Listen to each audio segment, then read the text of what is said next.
What's going on, everyone? My name's Tenebris Infinite, and today we're going to talk about what is quite possibly the most interesting mountain in the game as of the Landfall update.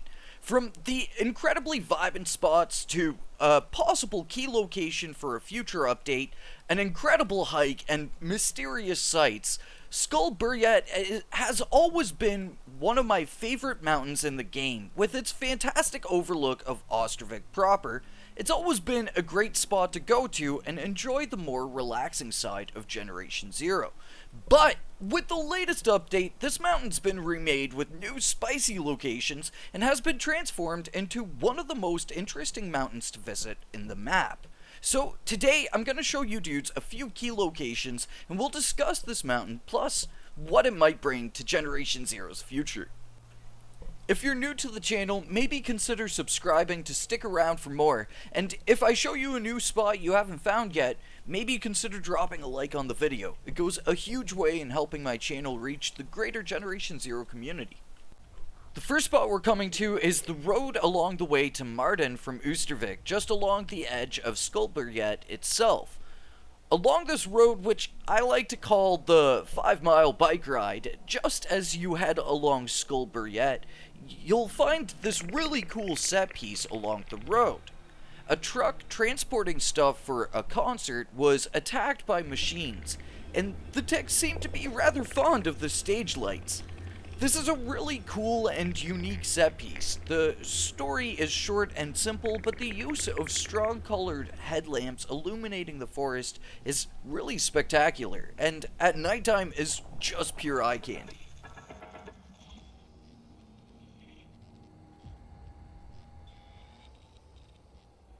As a guitarist myself, I'm a huge fan of the guitars we can find in the game, and the guitar emote is like my second favorite emote outside of crouching. So I even know the guitar this is excellently modeled after. It's called a Fender Stratocaster. Give it a goog and you'll see what I'm saying, but this is like a really dang good in-game model of that guitar. This spot's great for photo mode and really tells a story. You can imagine these Swedish folks trying to put together a concert in the apocalypse, and that's pretty dang metal, dude. The next spot is a much more vibin' location, the Heart-Shaped Lake Jam Session.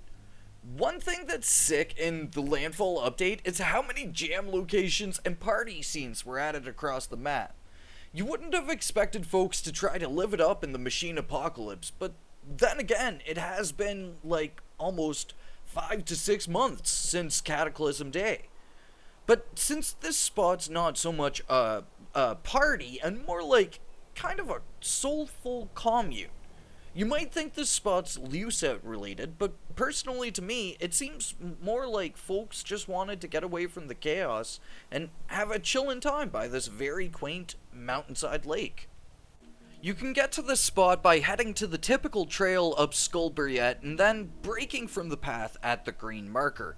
A short 30-second walk and you'll come up to the super chillin' spot. The next location is probably the spiciest on this list. Not so much for what it has right now, but more so for what it will potentially offer in the future of Generation Zero. Longtime players will recognize the telltale signs of something big coming to this flattened plateau, as well as the additional mini-cave. A huge area like this will likely house a major base of some sort for one of the many factions we have at play here as of Landfall. The cave itself is rather shallow, ending in a pitfall that will house the inner workings of whatever this place will be. The rest of the plateau, though, is a rather large expanse. You can imagine being filled with whatever is planned here, and I actually have a few guesses myself. So the first thought I have is that this will potentially be a huge Phoenix facility that was designed for taking the citizens of Ostrovik and doing whatever Phoenix is doing to the people that have been captured so far. So far, Phoenix only has one major prison camp here in the map, but I definitely think that there's room for like maybe 2 or 3 more to be scattered across the mainland of Ostertorn here, just to kind of cement the whole concept of like it not just being rampant killing, but also like bizarre abductions. The next thought I've got is the Iron Church. We know they're coming at some point, just not when and where. And right now, anything that looks future planning to me will have Iron Church hopes going alongside it more than likely. We've got one other spot that I've got my eyes on here in Ostervik that potentially could house an Iron Church base in the future. So it's kind of hard to say, but maybe if we do see some sort of a spat between the Resistance and the Iron Church, one base will be at one location and the other one will be up on Skullburiet, off at this plateau here. If it does wind up being a Resistance base up here on Skullburiet, I definitely think that it's going to be kind of like the molehill over in the farmlands, where it's going to be a rather established location with like maybe structures built inside of like the kind of perimeter that will be set up around the plateau. It's hard to say what we're going to see up here and when we're going to see it, but it's pretty safe to bet that there's going to be something here.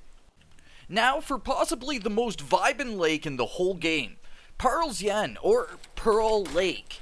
If you just so happen to get a bike on over to the pier here, and you manage to get the bike inside of the house, this lake's pretty chillin' and a great location during golden hours, with a small cabin that looks quite lived in, and the new addition of more lakes having boats.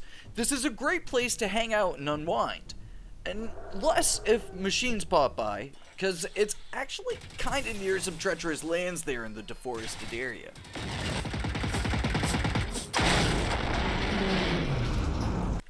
But yeah, great spot to come chill at, interesting locations all around it. Pearl Lake's always been one of my favorite quiet spots of the map, and its recent sprucing up has only made that even better. Now for the final location, the absolutely stunning hike up Skullburiet itself.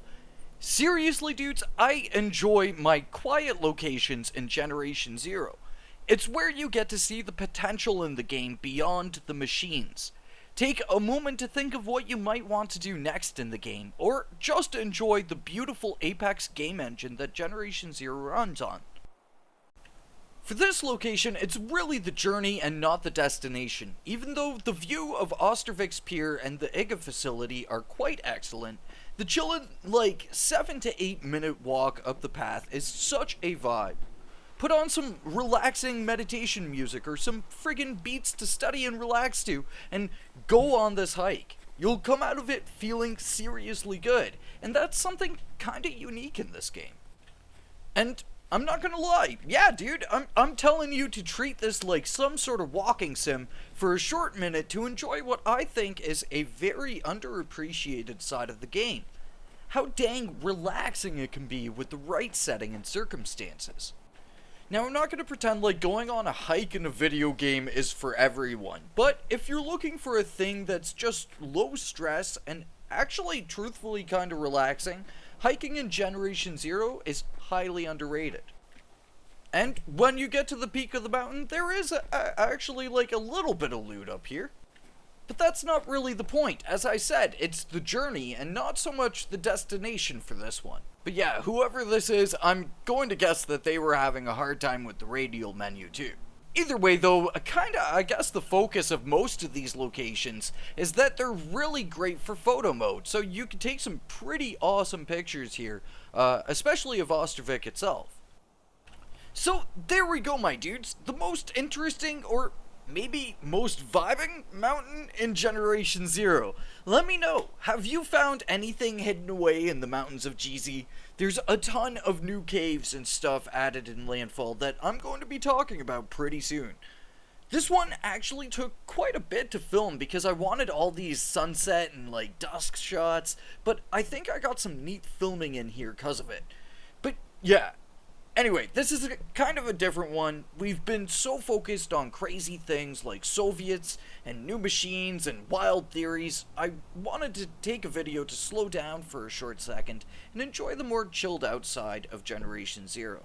So, thank you for watching my dudes, and I will catch you all in the next one. Until then, peace.